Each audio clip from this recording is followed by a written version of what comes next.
All right, y'all, so here we go. 2.1, that deals with graphs of equations.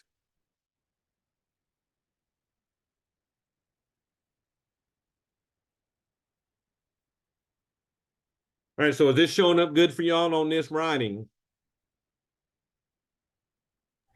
Yes. Yes. Okay. All right, y'all, so we're going to start out with straight lines. So for our first example, they want us to graph y equals 3/2 x minus 2.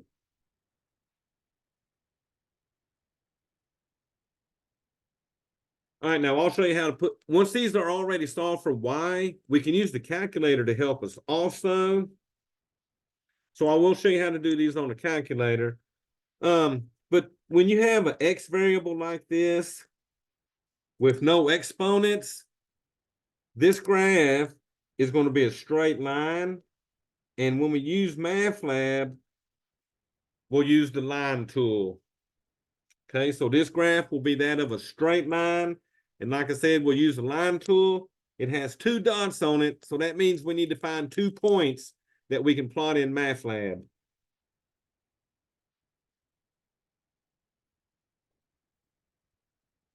All right, y'all. So I always use my little, what I call the T method. I just make a little table. I need 2 points. So I'm going to pick 2 x values. Then to get my y values, I'll plug each x into the equation and solve it, and that'll give me the corresponding y value. So one number I probably use 100% of the time when I'm doing a graph like this is a 0, because 0 is easy to multiply.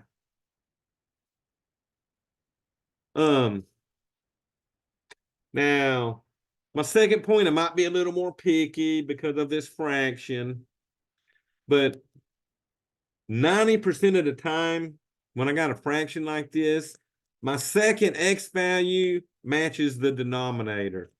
So I'm going to pick a 2. And actually, any multiple of 2 would work for this x if you didn't want to have to deal with fractions, okay? So let me show you why I picked these 2 numbers. First, I'm going to put a 0 in for the x.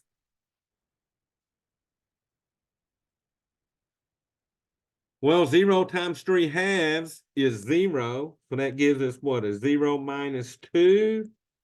And 0 minus 2 gives us a negative 2. So when x is 0, y will be negative 2. Now let me show you why I picked 2. So I got y equals 3/2 times 2 minus 2. Well, the reason I picked that 2, because when you multiply a whole number times a fraction, this whole number can divide out this fraction. So watch what I'm going to do. 2 divided by 2 here makes that a 1. So now I have 3 times 1 instead of 3/2 times 2. So look here, I get what? 3, bring down that minus 2, and then 3 minus 2 gives me a y value of 1. And y'all, let me do, although I needed only 2 points, I'm going to do one more to show you why I'm going to pick a multiple of 2. So another number I might pick would be a 4. So I get y equals 3/2 times 4 minus 2. So watch this. The 4 will divide by the 2, making that a 2. So I want a number that'll divide by this denominator. So since that turned into a 2, I now have 3 times 2, which is 6. And then bring down my minus 2. And then 6 minus 2 would give me a 4. So when x is 4, y is 4. So y'all with me on that?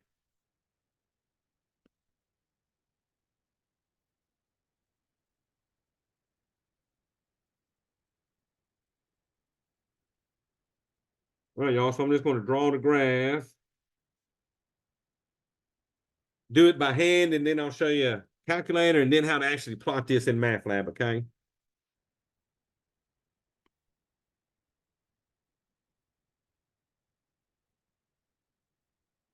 All right, so my numbers are fairly small, so I'm just going to number this out to 5.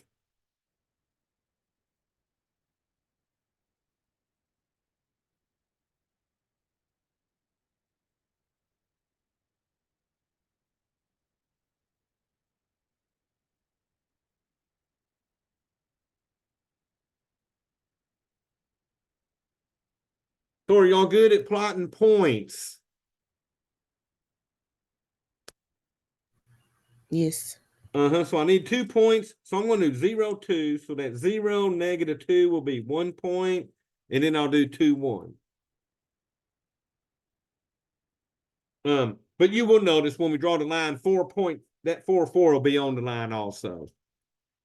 So y'all, here we go. 0, 2. Remember, X's go left and right. If it's numbers or negative, I go left. Positive, I go right. 0, I stay right there in that center. So 0, -2. 0 on the x-axis is in the center.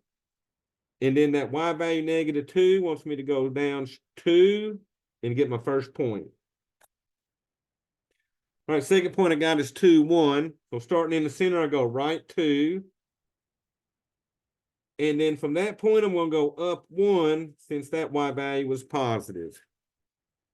Now, y'all watch this. If I go over to 4, 4 up here, it'll also be on the line. So it don't matter which 2 points I pick.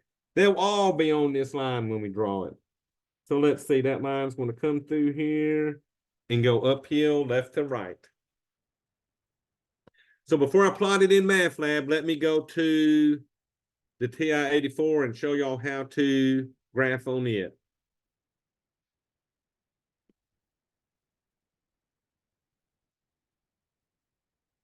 All right, so y'all should be seeing a TI-84. You can also use the TI-84 CE, which are color enhanced. All of these will work the same way. We're going to hit Y equals. Now, you can do 3 divided by 2, X minus 2. But if you want this to look like a fraction like the problem has, to make fractions, you hit the alpha green button and the Y equals, and that pulls up this little box. And number 1, ND, that's numerator over denominator. So I hit enter on that. And y'all, it puts up the fraction boxes. So we can put our 3 on top, arrow down, put in our 2, arrow right. Now this, right by the green alpha button, you see a button with an X, T, and omega and an N. If you hit that, that'll put the X right on the screen. And then we do -2. So y'all, there's our equation. Y1 is going to equal 3/2 X minus 2. So first I'm going to show you how to find points. If you hit the blue second button and the graph button on the top right, it'll bring up these points. So notice when I use multiples of 2, like -2, you got a -5 to plot. 0, we got -2 like we used. There's our 2, 1, 4, 4, and so on. So look at all the even numbers. They gave you nice Y values. These odd numbers gave you fractions you would have to graph, okay? So just, fractions ain't bad, but they're a little trickier than these whole numbers. Now, y'all, when I hit graph, it'll actually graph it for us. And y'all, there's our line we just drew, okay? So that's the calculator. So now I'm going to go to MATLAB and show you how I would actually graph this line. Sir, I have a question real quick. I hear you. I tried to do it on the calculator and it's not working on mine. But I'm following this y equals alpha, y equals enter, and so on and so on. But it's not doing anything. Okay, so you got your equation in? No, so hold on, so I'm pressing y equals. So when you press y equals, it should look just like this. I have y1 equals, Uh-huh. but I don't have a box. Oh, so watch this.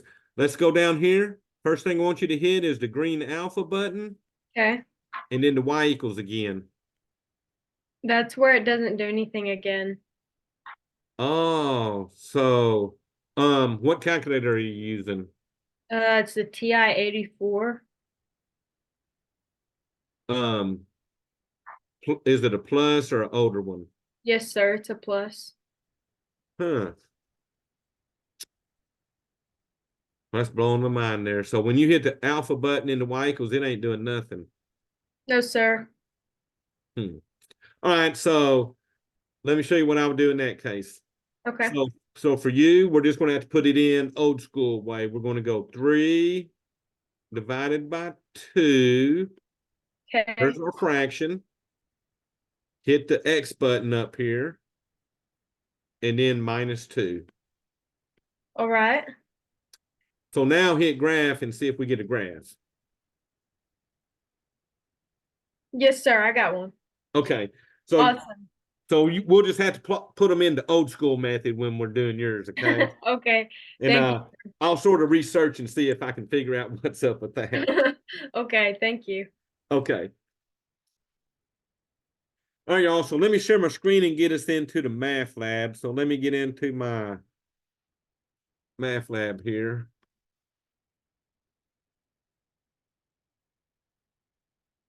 All right. So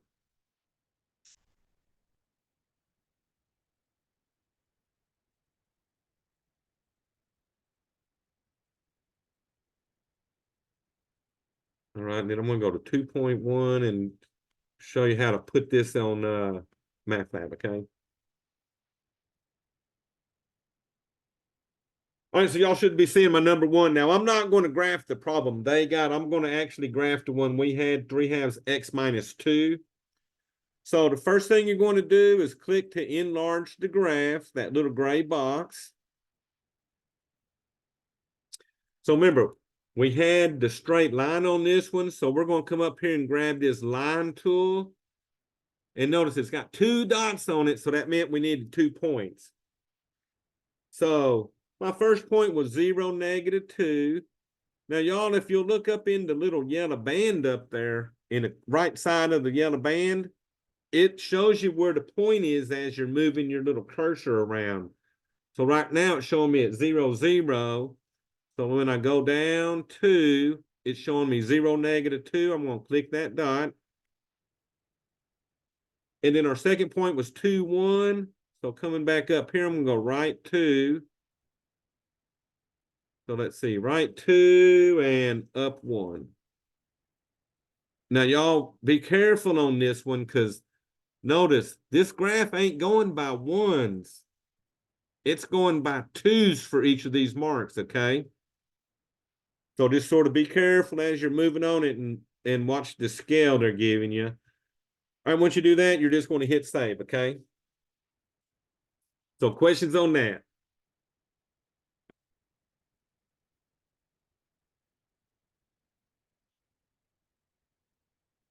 All right, y'all, so let's play with number 2 here. Same thing, but look at this one. This one they're giving me 4y plus 2x equals 2. So y'all, no matter what on this one, if you're going to use a calculator or do this by hand, you really need to solve this for the y. So we want this to be y equals something x plus a number or whatever, okay? Then we could either do it by hand or the calculator. So y'all, let me ask you this. What would y'all do to get this 4y by itself on this left side?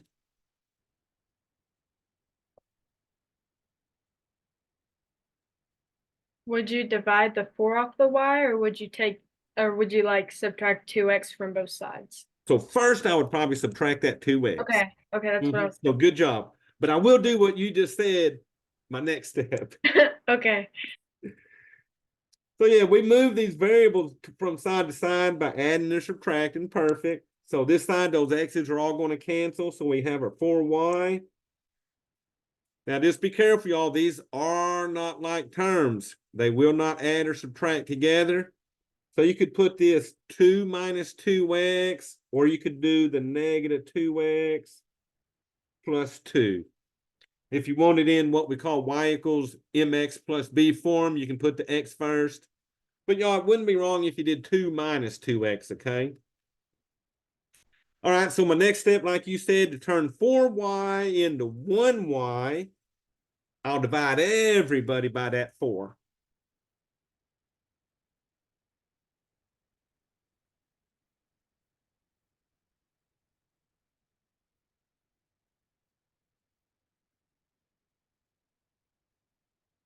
And y'all just remember, multiplying and dividing, you got to do to everybody, because remember that distributive property. But look here, 4 divided by 4 makes that a 1y. Now these, although I can't divide those technically, I can reduce both of these. So let's see, a negative 2/4 will reduce to a negative 1/2 x plus the 2/4 turns into a positive 1/2. Now, y'all, let me show y'all a little trick. If you're weak at reducing fractions, we got our calculators, remember? So let me show you that calculator. So I'm going to quit this graph screen a second. And let's say I had that negative 2 divided by 4. So negative 2 divided by 4. And I'm going to show you how to reduce that. So if you hit enter, it's going to give me a decimal. But y'all watch this. To turn that decimal back into a reduced fraction, I'm going to hit math. And the first option, 1, says fraction.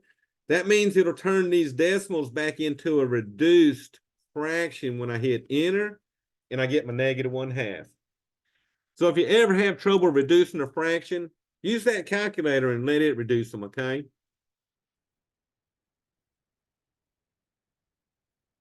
All righty, y'all. So let's see. I'm going to pick me some numbers here. Now, this one's going to be tricky to avoid fractions because of that 1/2 at the end, but I'll still use 0. So let's see, if I put a 0 in for my x, I'll have y equals negative 1/2 times 0 plus 1/2. Well, y'all, negative 1/2 times 0 gives you a 0 plus 1/2, which will give me a final y value of 1/2. Now, the thing about MathLab, when I'm moving my cursor around in that yellow band, it does not show fractions. It'll show it as a decimal when you're moving it on MathLab. So remember, in decimal form, 1/2 would be 0.5. Now, my second number, I'm going to pick 1. So let me put a 1 in.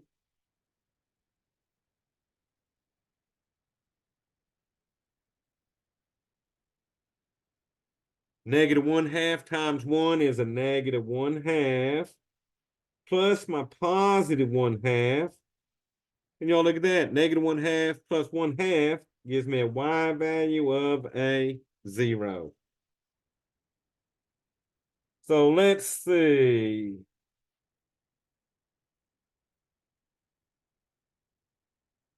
So I got small numbers here, so I'll just go out about 3. How about that?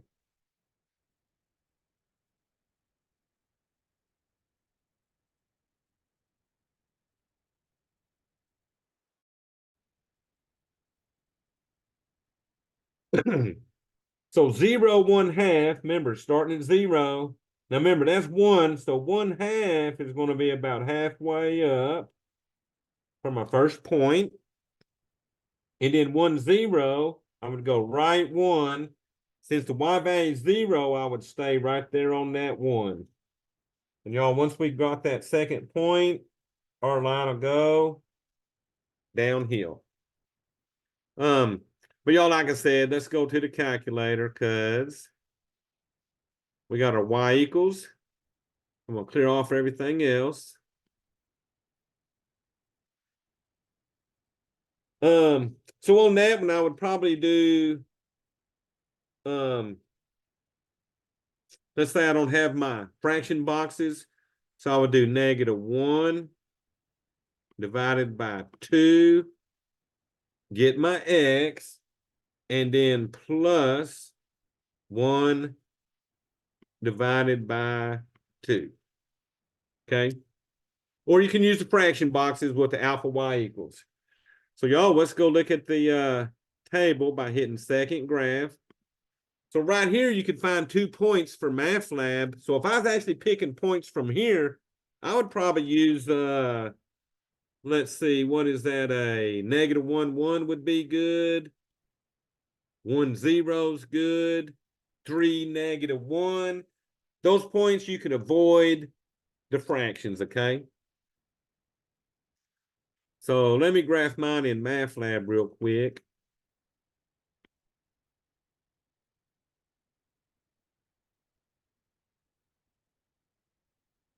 All right, so like I said, you're going to click the enlarge graph. Now remember, my numbers ain't matching what Math Lab has, so I won't be checking this. So let's see, we got a straight line again, so we grab our line tool. So my first point was 0, 1/2. So starting at 0, I'm going to go up, look at that, 0.5, and then click. My second point was 1, 0, so I would go right 1 and click. So y'all, there's our graph. Looks like what we just put in the calculator, okay?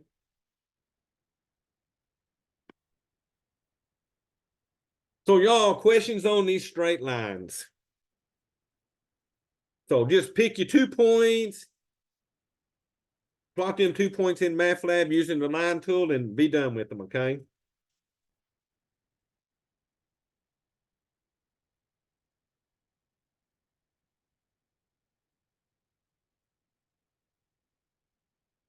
All right, so next we'll graph y equals -x squared. So y'all, x squared graphs like this are what we call quadratic. So this is a quadratic graph. In a quadratic graph will either be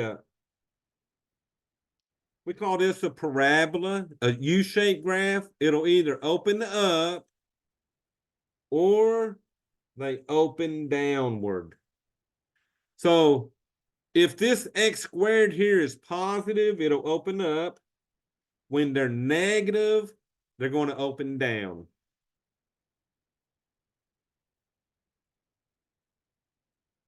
Now in MathLab, this thing will be a 3-point quadratic tool, which means we need 3 points. And y'all, the easiest numbers to pick on this graph, and I probably pick them 100% of the time for me, are -1, 0, and 1. Okay. Now notice these graphs are symmetric. So whatever I get on these negative x's, I'm going to get when I do the positive x's. Whatever you got on a -2 would be the same as a +2. Okay, so we'll learn later about symmetry, but negative x's here and the positive x's will have the same values, okay? So first, let's do -1. Now, y'all watch this. This negative is already in the problem, so you got to write that negative, then put in your -1 and square it. So if you're putting in a negative number and there's already a negative in the formula, you will have 2 negatives here. Now, y'all, these 2 negatives do not make a positive here. Because remember, priority, before multiplying, you got to work that exponent. And that exponent affects this -1. So I'm going to bring down the first negative.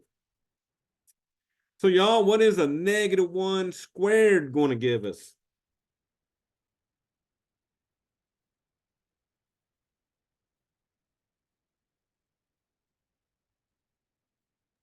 One.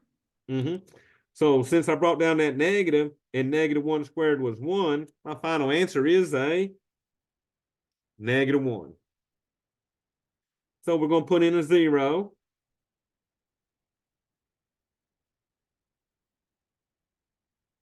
So once we're going to bring down that negative, 0 squared is 0. And y'all look at that. Anything times 0 is 0. So remember, 0 won't have a sign. So once you multiply that negative, we treat a negative like a -1. So basically that negative times 0 is going to give you a 0 on that one. Now we got our negative, and we're going to put in a 1 and square it. So bring down this negative, and y'all look at that. 1 times 1 is 1. So notice I got the same answer with a +1 as I did a -1, because any number we squared will always be positive. So that's why this -1 squared equaled that 1 squared. So I got me a -1 on that one.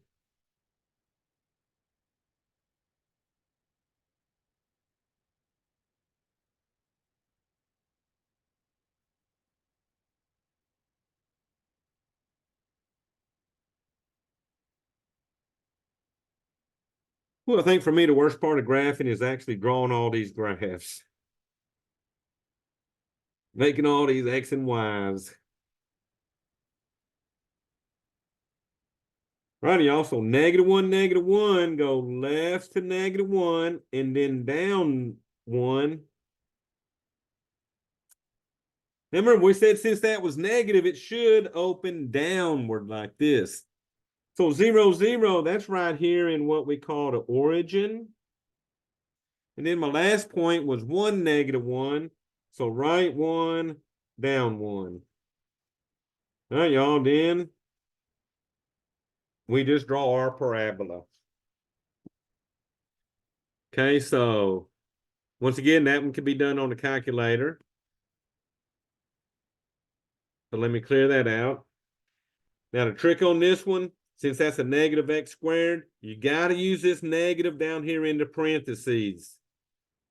So hit negative, grab your x, and over here on the left side, that x squared button, if you hit it, it will square the x for us. So let's look at this table by hitting second graph. So y'all look at this. -2 had a -4. +2 has a -4. -1 had a -1. +1 had a -1. So notice all that symmetry up here. -3 gave me -9. +3 gave me -9, okay? And then let's look at the graph. And there it is, our upside down parabola. So I'm going to show you how to graph this one on MATLAB. So that was what, question 3. All right, so it ain't got the same problem, so I'm going to do mine, which is -x squared. So y'all right here, the U shape, 3-point quadratic tool, click that. And then I'm just going to plot the 3 points. I had -1, -1. I had 0, 0 in the origin. And then I had 1, -1. When you plot that third point, it draws the whole parabola for us. And then you can save it.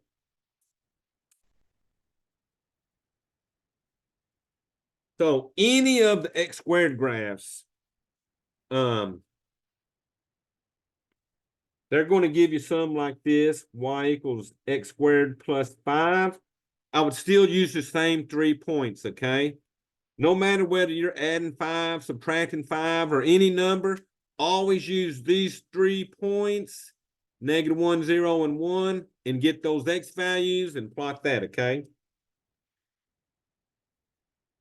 So like here, -1 squared would be 1 plus 5, so you'd get a 6, and so on those, okay? All right, so the next one I wanted to do,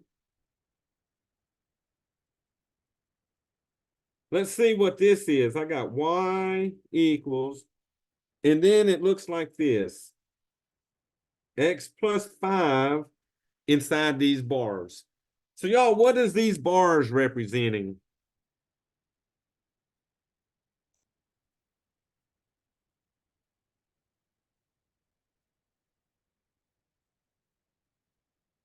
Oh, I got y'all on that, huh?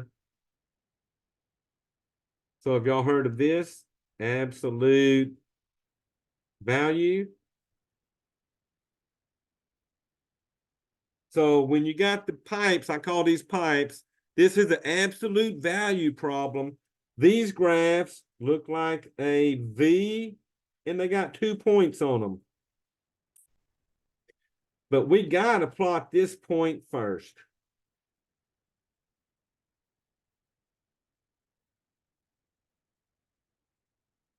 Okay, so let me show you how you're going to pick that. So this little V point here has a Y value of 0. So I need an X value that'll make this thing equal 0 inside here. So y'all, what are you picking? What's going to make that a 0?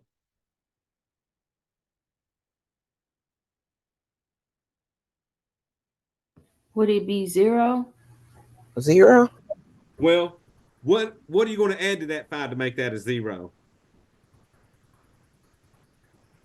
-5? -5. So remember, this first X value, the first X value that we plot must equal 0 inside the bars. Okay. All right. So watch this. Y will equal -5 plus 5. That's going to give me an absolute value of 0. And the absolute value of 0 is 0. So y'all make sure the first point you pick, you get a 0 Y value for that one, okay? Now, I can pick any other number I want.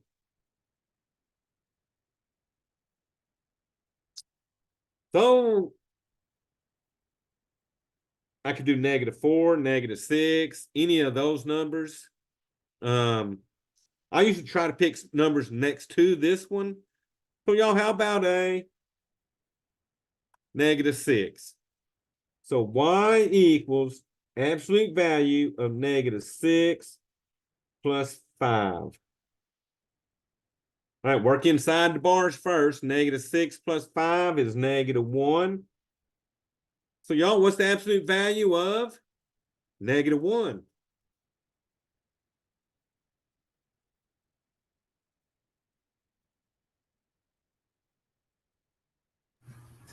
Is it +1?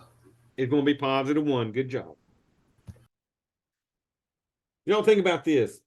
Absolute value don't care about the sign. Absolute value wants to know how far that number is from 0 on a number line. So think about this. +1 is 1 unit from 0, so the absolute value of 1 would be 1. This -1 is 1 unit from 0, so the absolute value of -1 is 1. We're looking at distance. We don't care about the signs, okay? So just remember that when you are playing with absolute value, it's got to come out of these bars as a positive.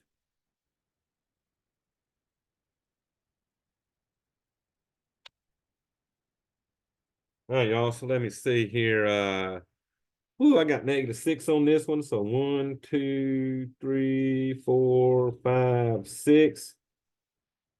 1, 2, 3, 4, 5, 6.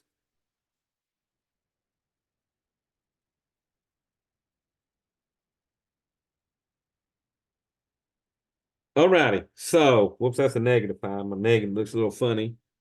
So, -5, 0. Go over here to -5. And since the Y value is 0, put that point.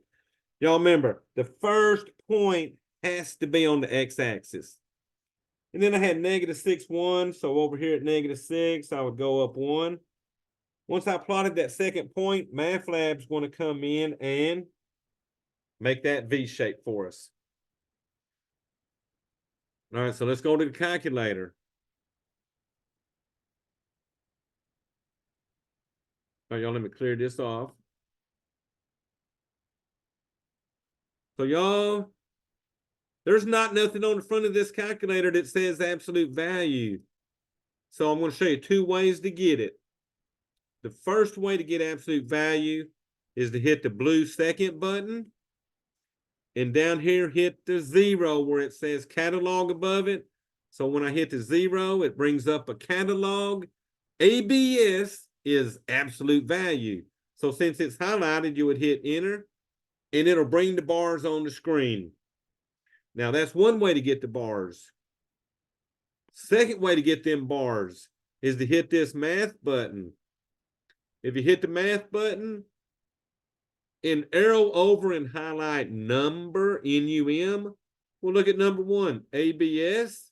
If you hit enter on that, that'll bring the bars up.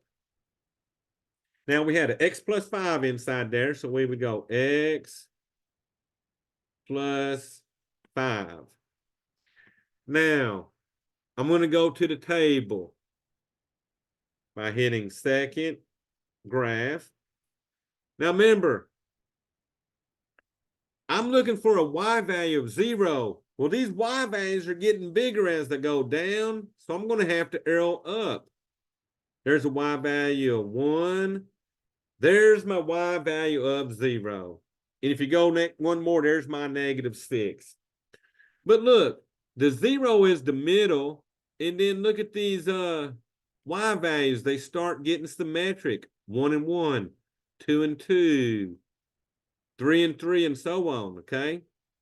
So they're sort of symmetric also, although they're in the shape of that V. But no matter which way you do this, the first point we got to plot in MATLAB is going to be that -5, 0. And I'll show y'all why, y'all. Watch this. I'm going to go to MATLAB.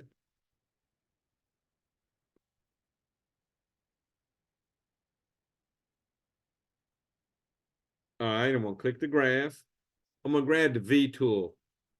Watch what it does when I plot the points wrong. I'm going to do the -6, 1 first. I'm going to come over here to -6. Well, let me clear that. I hit that. All right, so grab the V shape, absolute value tool. I'm going to come over here to -6 and 1. And then I'm going to plot, what was it? -5, 0. But look what it's doing. It's turning my absolute value upside down because I got the points in the wrong order. So let's clear that. So remember, like I said, we got to plot the Y value 0 first. So -5, 0 has to be the first point. And then I can do my -6, 1.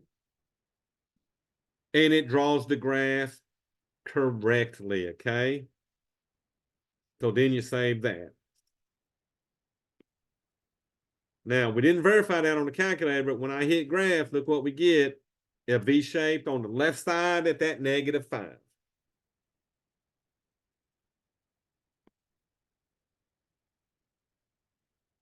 All right, y'all, question on that one. So y'all, they're not too bad. You just gotta sort of keep up with what points you have to plot. I think it's trickier graphing in MATLAB than actually working them, okay? So I'm going to try one more from this section, and then we'll move into 2.2.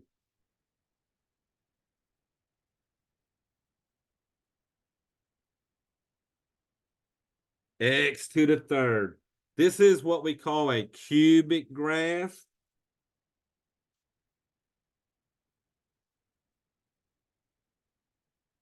And it's going to have, the graph will look like a squiggly line, and it's got 4 points on it. Okay, so this will be a 4-point cubic tool when we graph, okay?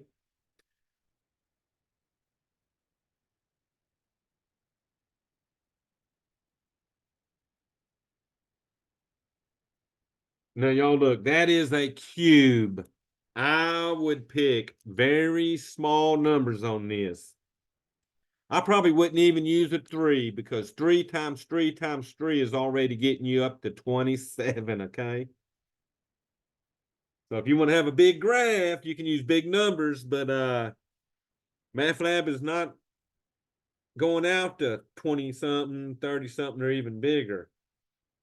Think about 5. 5 times 5 times 5 is 125. There's going to be some big Y values.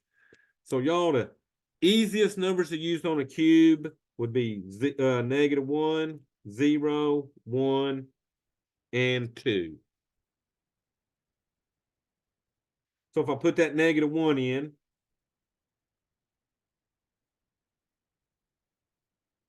well, -1 times -1 is 1.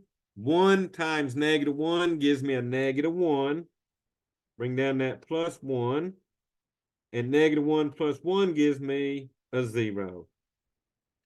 So they stay negative if they're to an odd exponent. So 0, I put in a 0. Well, 0 times 0 times 0 is 0 plus my 1, which gives me a 1. Put in a 1 next. 1 times 1 is 1 times 1 is 1, so I get 1 plus 1, which is 2. And then let's put in our 2 and cube it plus 1. All right, y'all, watch this. 2 times 2 is 4. 4 times 2 is 8. So this will give you 8 plus 1, which will be 9. So we got our 4 points. We can now go graph these in MATLAB.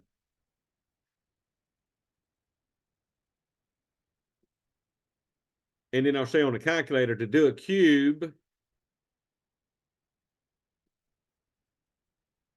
I would hit want to have x to the third, so hit the X button. To cube it, over here under the clear button, you got an upside down V. We call that a caret. If you hit it, it'll go up to where the exponent is, and I can put in my 3. But now you got to arrow right and get back down in line, and then put in your +1. So let's look at the table by hitting second graph. Woo, let's go down. I don't want to plot them numbers. Look at that, -511. Nope, no one got time for that, y'all. So let's see.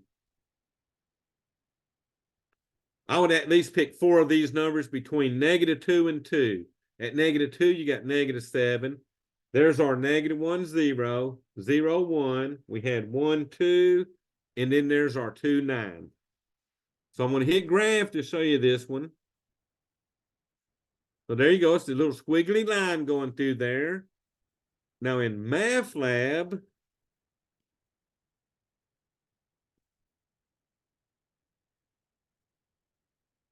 I'm going to click the enlarge graph. Notice there's my 4-point cubic tool. Click that. And then you just start putting in these points. -1, 0. So there's -1, 0. We had 0, 1. So 0 and up 1. We had a 1, 2. So right 1, up 2. And then we had 2, 9. So right 2 and up 9. So 2, 9 right there. So after you draw that 4th point, it'll sort of draw that curvy line for us. And then we save that. Alrighty, y'all. So any questions? That's pretty much 2.1. Just getting you familiar with graphing and stuff. So any questions over that? No, sir. So y'all are good, huh? So let's look at 2.2. And this is mainly dealing with functions.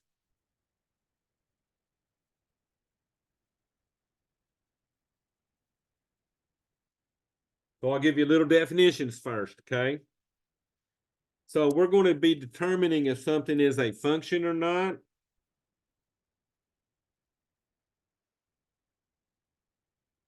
So a function is a relationship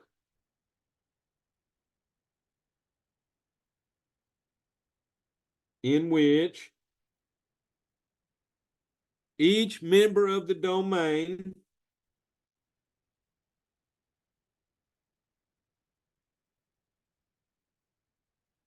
now remember, the domain is going to be our x's. So it's a relationship in which each member of our domain has one and only one member of the range.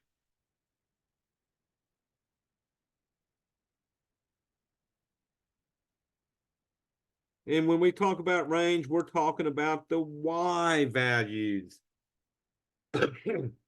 Now, y'all, this means that every x can only have one y value. I can't have the same x with two different y values. That violates the definition of a function. Okay? Now,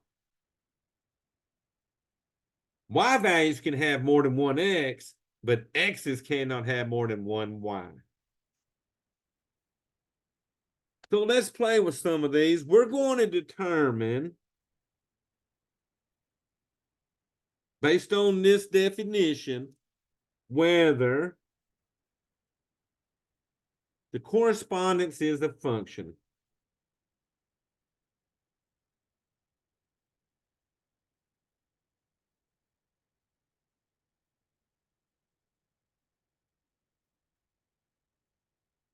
Okay, so let's look at our number one. On the left side, they got your domain listed. So the domain will be here, and then the range here. So they're giving me 23, 12, and 5 in the domain. My range, they're giving me 20 and 2. So y'all, the 23 points to the 20. The 12 points to the 2. And the 5 points to the 20. So if I was to make ordered pairs out of this, the ordered pairs would be 23, 20, 12, 2, and then 5, 20. So I'm just doing this to let y'all realize that these are like X's and Y's, okay? But y'all, here's the question of the day. Is this a function? Does each member of this domain correspond to one and only one member of the range?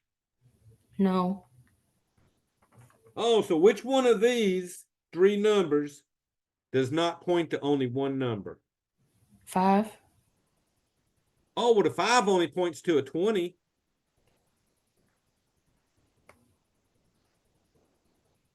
Right? Right.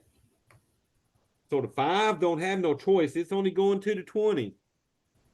So who's violating it? So how about that 23? It only goes to one y value, right? This 12, it's only going to one y value. And then this 5 only goes to one y value. Now, we didn't say x's couldn't share a y value. All we said was the x's could only point to one y. Well, y'all, all these x's only go to one y value. So this thing here is definitely a function. So y'all watch this. Let me show you one that ain't a function so that'll fix y'all. So say over here for my domain, I had 1, 2, and 3. But my range was a -7, -14, -21, and -28. So my 1 points to the 7. My 2 points to the -14.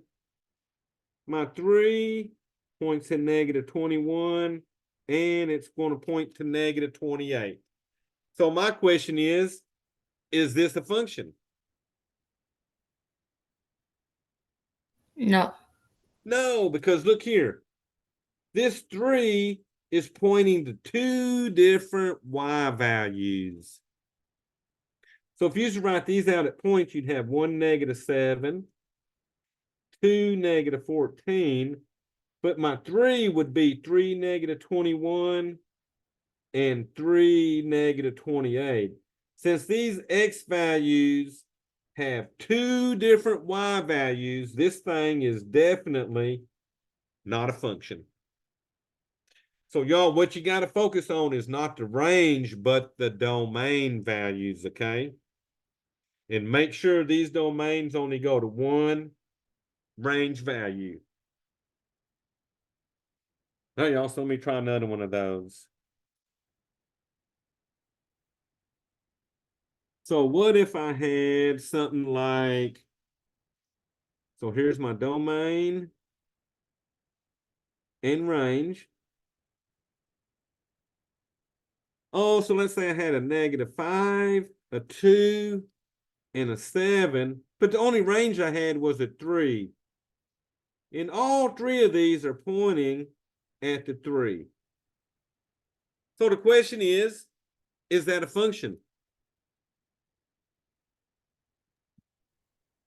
Well, yeah, good job, because the -5 only goes to one number, the 2 only goes to one number, and the 7 only goes to one number. So that is definitely a yes. So I sort of treat this like, say these were your work hours and you were on salary. Remember, salary don't matter how many hours you work. You might get, say, 500 a week. If you work 30 hours, 40 hours, or even 50, you're still going to get that 500 because you're on a salary. Okay, so good job.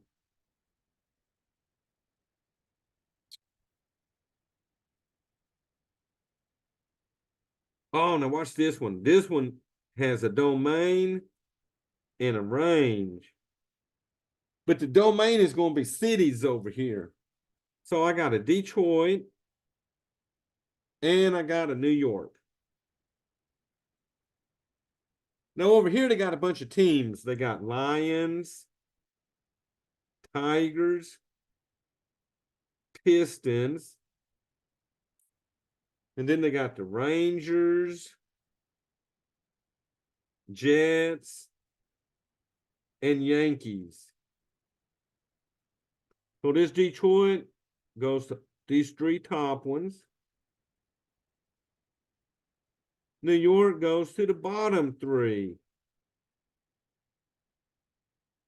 But here's the question. Is that a function?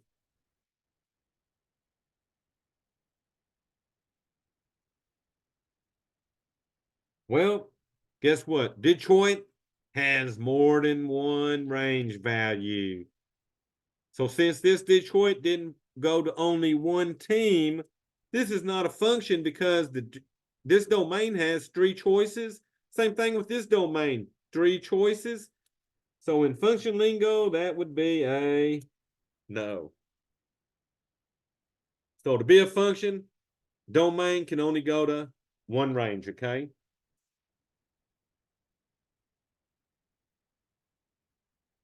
All right, y'all, let me ask you this. Function notation. Have y'all heard of f of x?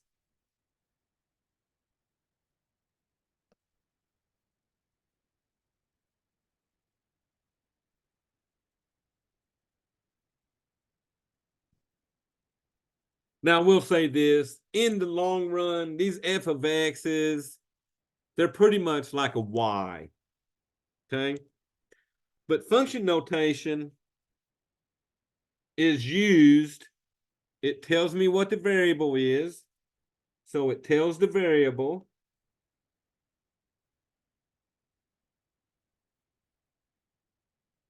of the expression, And remember, the variable is going to be inside the parentheses.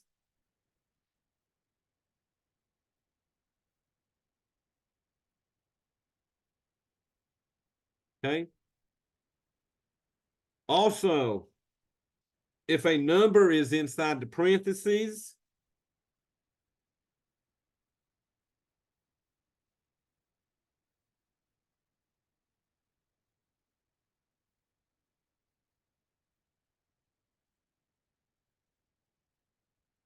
so if a number is inside these parentheses, then that number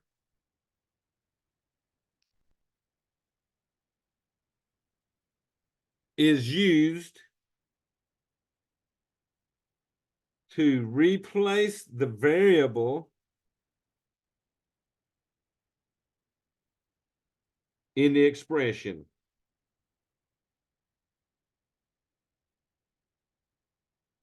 Okay, but we use this as shorthand. Instead of me saying, hey, put a 5 in for the x in this equation, I can say, hey, find me f of 5. So it's just sort of like shorthand for solving expressions when we got numbers that we're going to plug into them. Now, it might not even be a number. It could be another variable. And then that means I would put that variable into the expression, okay? So let me show you all some examples of that. So given the function k,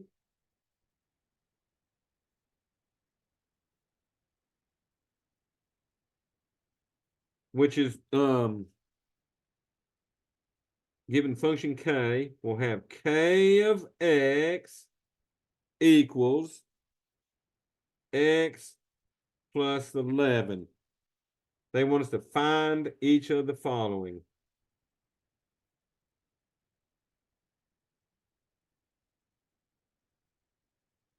They want us to find k of 0, k of -17, k of a -9, k of 20, and then the tricky one, k of a b plus 2.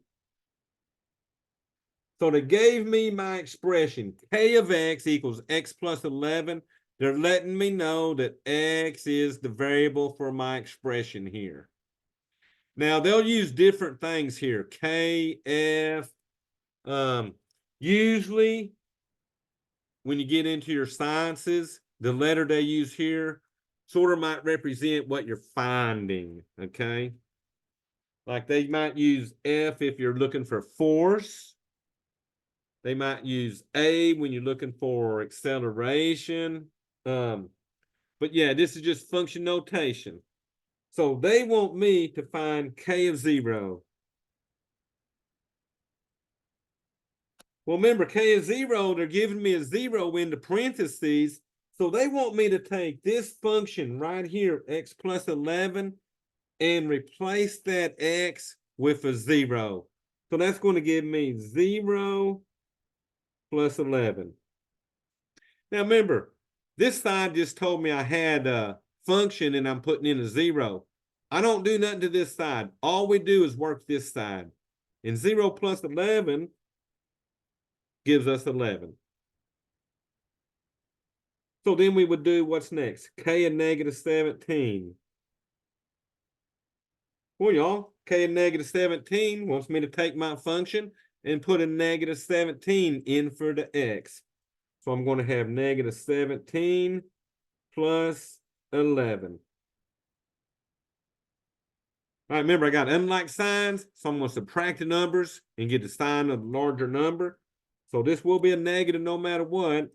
And 17 minus 11 makes that a -6. So y'all questions on these yet? So bringing back memories, hopefully. K of -9, put a -9 into that expression. You got -9 plus 11. This time, unlike signs, the larger number is positive, so the answer will be positive.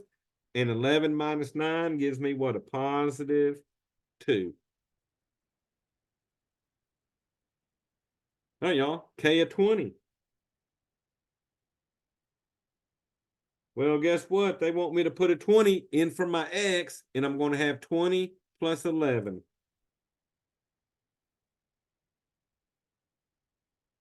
Let's see, what's that? 20 plus 11, that's what, 31? Okay. But y'all, now they got the curveball, KB plus 2.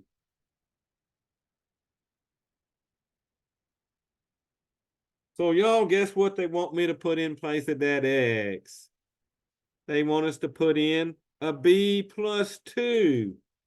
So that's going to give you B plus 2 plus our 11.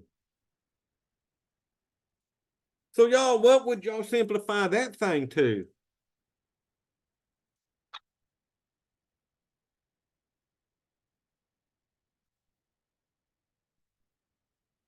So do we have any like terms?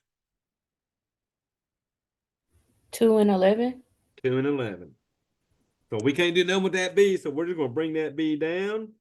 And then 2 plus 11 gives us 13.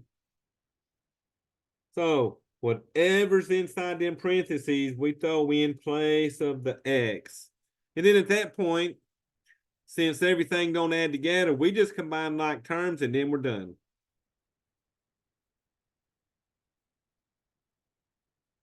So y'all feeling all right on that? Any questions?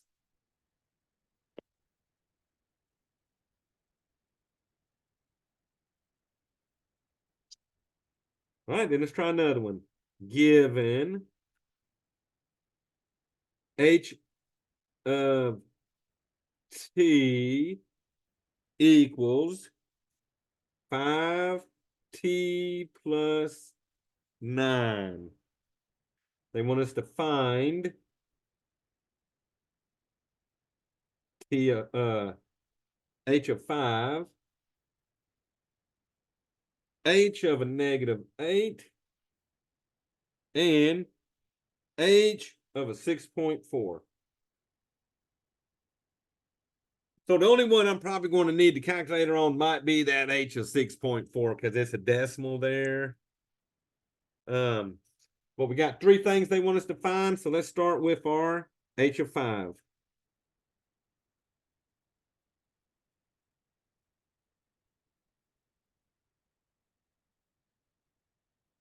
All right, y'all. So H of 5, take your function, put a 5 in for the T. So it's going to have 5 times the 5 we're putting in plus 9. So order of operations, that's what, 25 plus 9. And let's see, 25 and 9 is what, 34. All right, y'all, H of -8. Put a -8 in for the T. So that'll be 5 times -8 plus 9.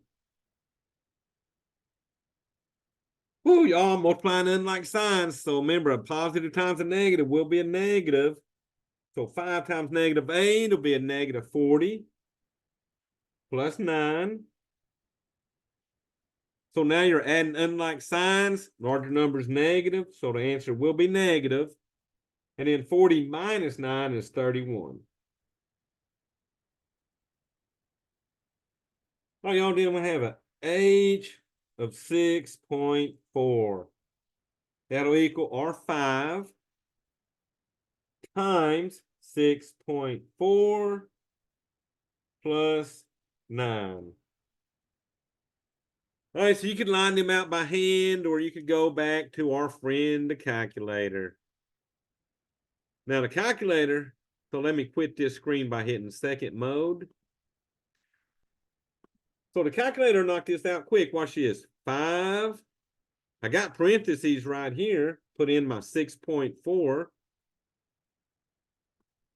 Close parentheses, and then plus 9.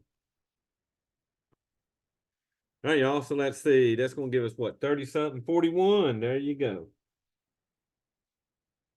So I don't mind my calculator when I got decimals or fractions even. It comes in handy, okay?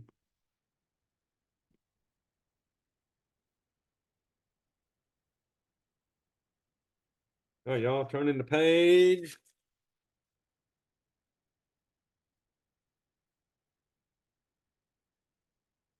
So this one we're given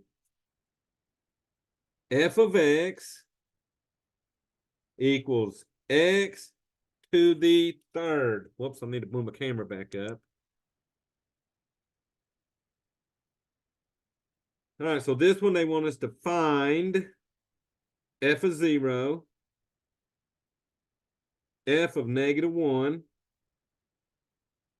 f of 5, f of 9, f of a -4, and then f of a -5a.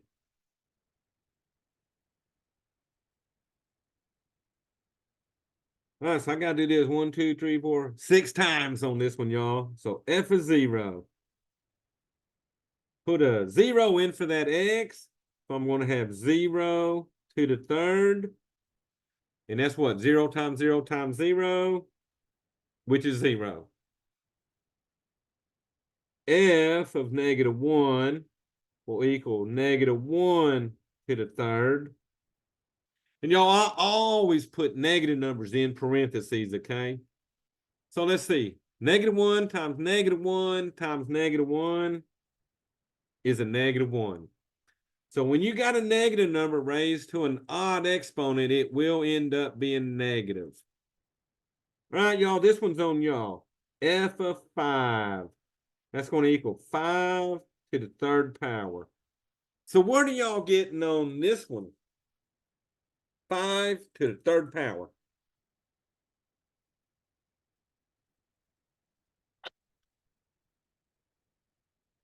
$125. 125. Good job. That's why I didn't pick 5s on that graph we did a while ago. Ooh, those get big. Oh, here's an even bigger one, y'all. How about F of 9? 9 to the third power. Probably need calculators on that because 9 times 9 is what? 81? 81 times 9. That thing's going to give us something like 729. 29. There you go. So on that cubic graph, I would never pick 9s because I'm not plotting something out that far. All right, let's try this one. F of -4 will be -4 to the third. So that's going to be a negative like we said. So 4 times 4 is 16. 16 times 4. So that'll give us a -64. But y'all, one I'm interested in is this one. -5a. That's going to equal -5a to the third. Now we know what the 5 will give us because we just had a 5 up here. That -5 is still going to give us a -125. But y'all, what about this a here? What's that going to give us?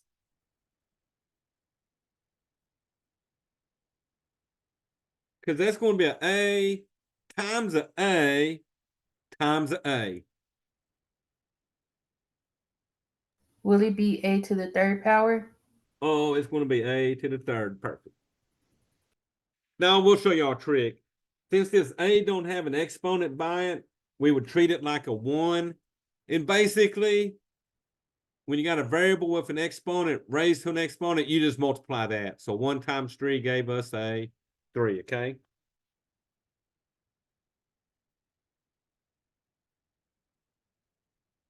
All right, y'all, so I'm going to show you an application of doing something like this in the real world. We got this formula that says f of c equals 9/5 c plus 32. Can y'all tell me what this formula is for?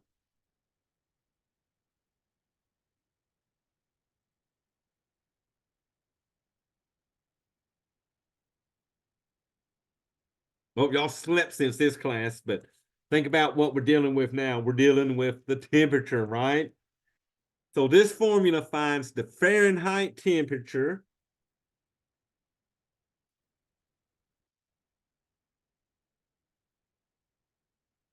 finds the Fahrenheit temperature when given the Celsius temperature. So see, that C stands for the Celsius temperature. We plug it into our formula, it'll give us the Fahrenheit equivalent of that formula.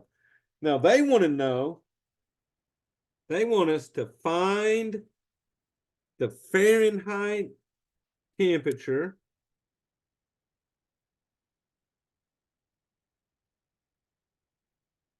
equivalent to a negative 25 degrees Celsius. So when they're saying, hey, find the Fahrenheit equivalent to negative 25 degrees Celsius, that means they want me to find F of a negative 25. So if I know my Celsius temperature and plug it into this formula here, I can find what that equals in the Fahrenheit world, okay? So that's going to be 9/5 times negative 25 plus 32. And y'all remember that trick I did a while ago when I took the number here divided by the denominator? So let's see, I got a negative 25. We'll divide by 5. Negative 25 divided by 5 makes that a negative 5. So now all I got to do is multiply the tops. I ain't even got a bottom no more. So 9 times negative 5 is negative 45 plus my 32. All right, y'all, so let's see. Negative 45 plus 32 gives me a temperature of a negative 13. So that means negative 25 degrees Celsius is equivalent to a negative 13 degrees Fahrenheit. And on that, they'll have 4 choices you pick out of, okay?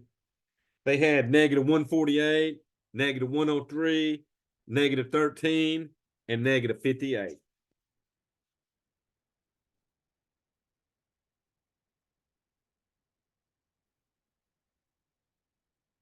All right, so y'all good on the functions.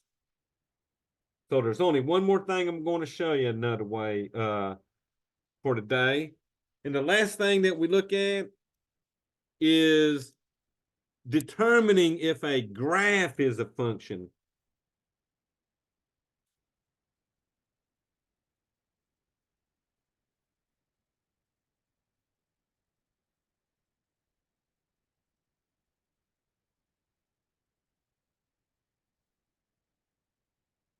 All right, y'all. So this is just looking at pictures of graphs. So there's one thing I can do to determine if that graph is a function, and we use what we call the vertical line test.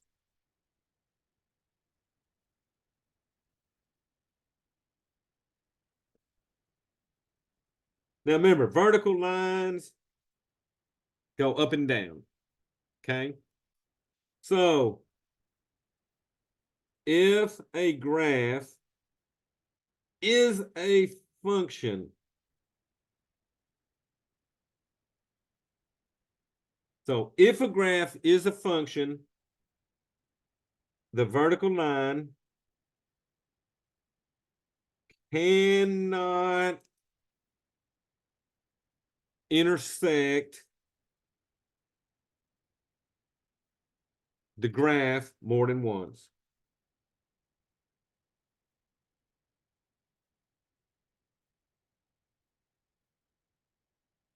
And that all goes back to those X's cannot have a choice, okay?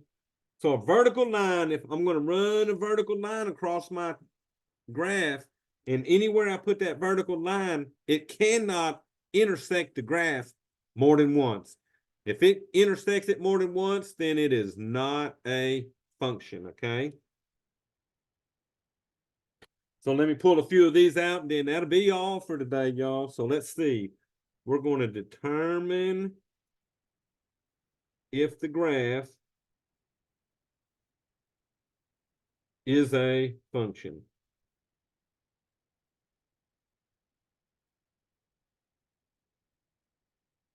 So let me draw my first one here. My first one, got my X and my Y. So this one is just a little V graph going like this. So it must be absolute value since it's a V shape. Now, you would get a vertical line. Let's see. Well, I used to have a ruler, but I don't now. So let me imagine my pen is my vertical line. So I would go left to right with my vertical line. Notice this vertical line only intersects it once.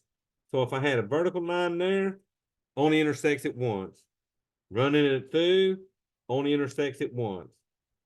Running it through, only intersects it once. So y'all look at this. No matter where I draw these vertical lines, each line only intersects this graph at one point, which means, yes, this is definitely a function, okay? Now let me show you one that might not be a function.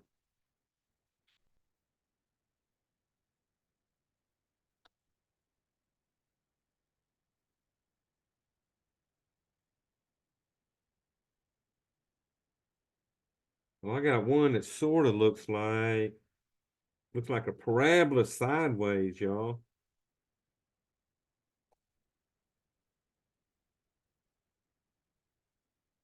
All right, y'all. So is that one a function?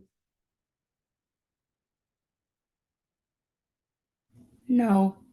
No, because if you run a vertical line right here, violates it because it's intersecting it twice. Right here, intersects it twice. Other than this single most point out here, everywhere I intersect it, it's going to intersect it twice. So that's a no. But y'all think about this. This X value right here has a Y value here and a Y value here. So that violated our rule a while ago that said the X's couldn't have a choice between the Y's, okay? So that's why each of these vertical lines can only intersect at once. All right, I'll do one more with y'all and let me see.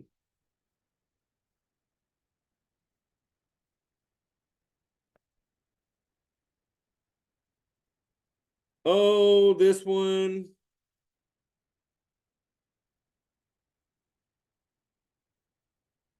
Looks like a zigzag going down the graph. But the question is that a function?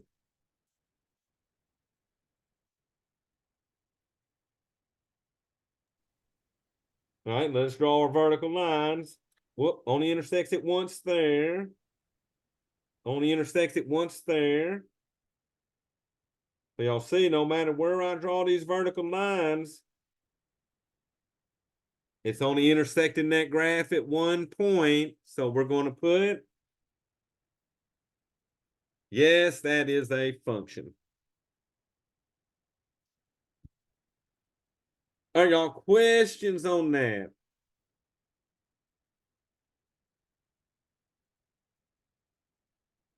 All right, so the only other thing I wanted to do with y'all, 2.1 support, it goes over the same type questions in the college algebra 2.1, but I wanted to pull up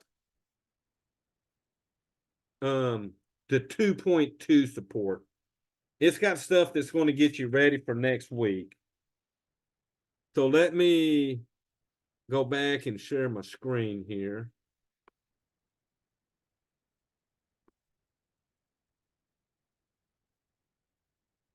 So y'all look at this. N minus 6n. Are y'all familiar with how to do that? Basically, combining like terms.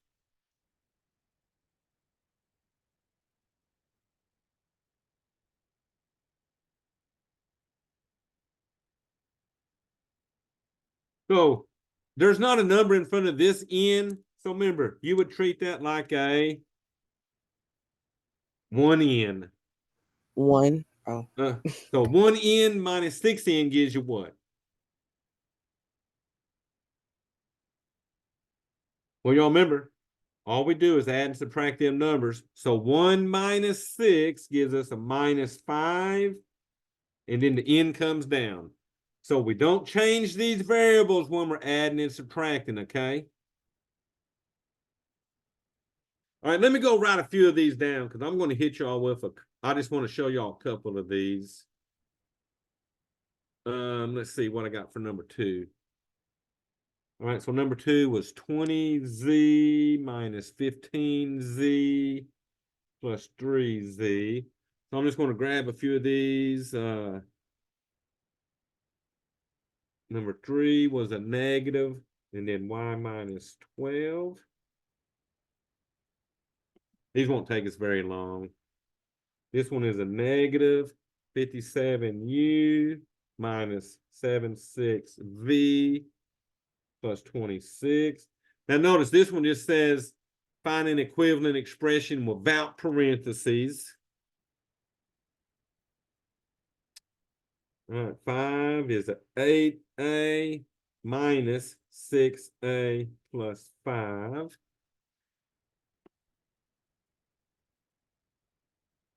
Well, this one's basically the same, so I'm going to see what number 7 is. Oh, and I'll write this one down. Let me do this number 7. 10x minus 7, 2x minus 3, minus 4. All right, so I'm going to show you how to do these problems. So this is the support part. All right, so here, add like terms. 20z minus 15z plus 3z. So the z is going to stay the same. So let's see what we got. 20 minus 15 is 5. 5 plus 3 is 8. So that's going to give us 8z. So notice, adding and subtracting like terms, all we do is add and subtract the numbers and bring down the like part, okay, which is the z. Right here, you got a negative in front of these parentheses. So when they want us to write an equivalent expression without parentheses, they want us to distribute this negative. Now, we treat this like a -1. So this is the distributive property.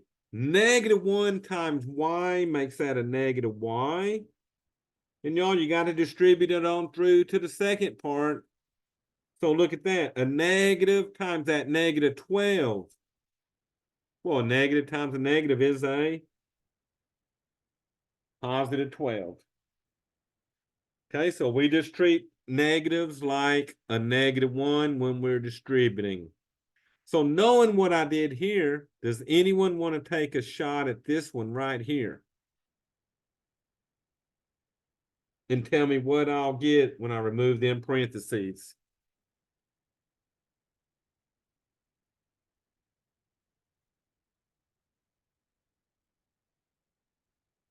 All right, y'all.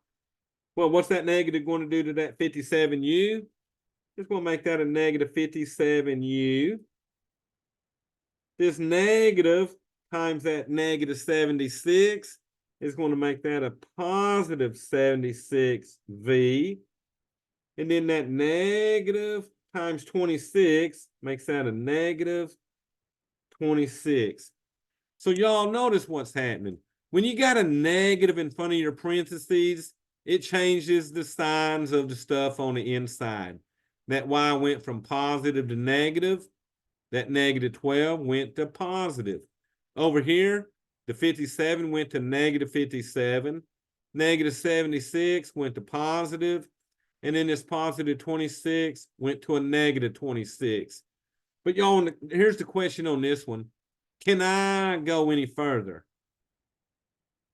Which means, do I have any like terms?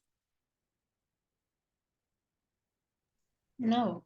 No, because u's and v's and numbers do not add together. So final answer. So let me show you what we're going to do here. The 8a will come down. but then we're going to distribute our negative through the parentheses. So that negative times that positive 6a makes that a negative 6a. That negative times that positive 5 makes that a negative 5. All right, can you go further on that one? Yes. Oh, good job. So hopefully you're talking about them like terms right there. So 8a minus 6a. Well, 8 minus 6 leaves me what? 2a.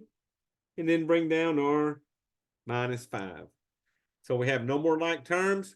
So we're going to stop there. All right, y'all. So the last one, and I'll let y'all go.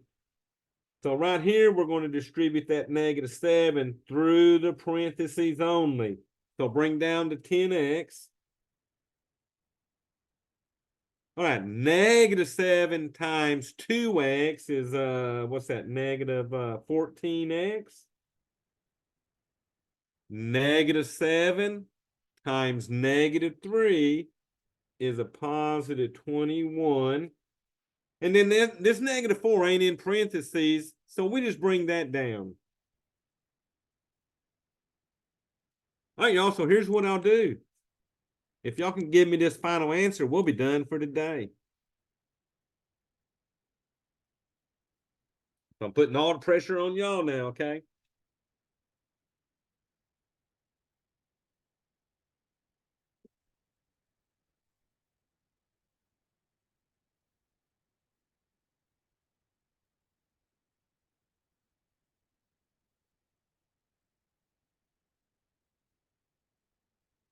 All right, so let me give y'all a clue.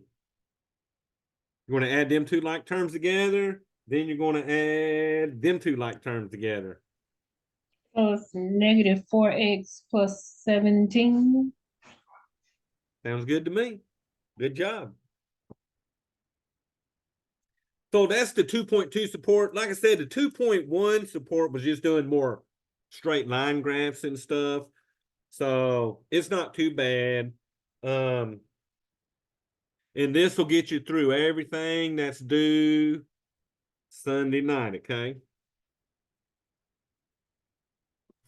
So, so the 2.1 and the 2.2, that's what's due Sunday. Yes, ma'am. Mm-hmm. Okay. Now, if you have an emergency and stuff, my assignments will let you work past the due dates for the homework and stuff.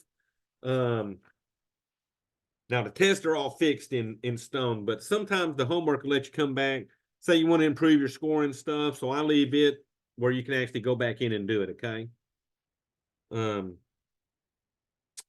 What's that called?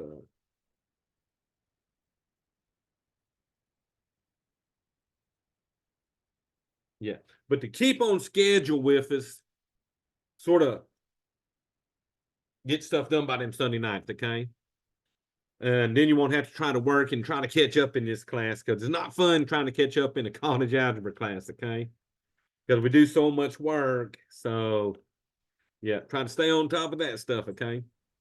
And are we supposed to do 2-1 and 2-2 for both support and the, because Yeah. I see support for CA and Mhm. the graphs, so we do both. So let me share my screen one more time here. So let me see. So for say Sunday night this week, you're going to have 2.1 support, but it'll just be graphing straight lines. And then you got 2.1 for your college algebra. Then you'll have a 2.2 support, which will be doing them problems I just did with the adding like terms and stuff.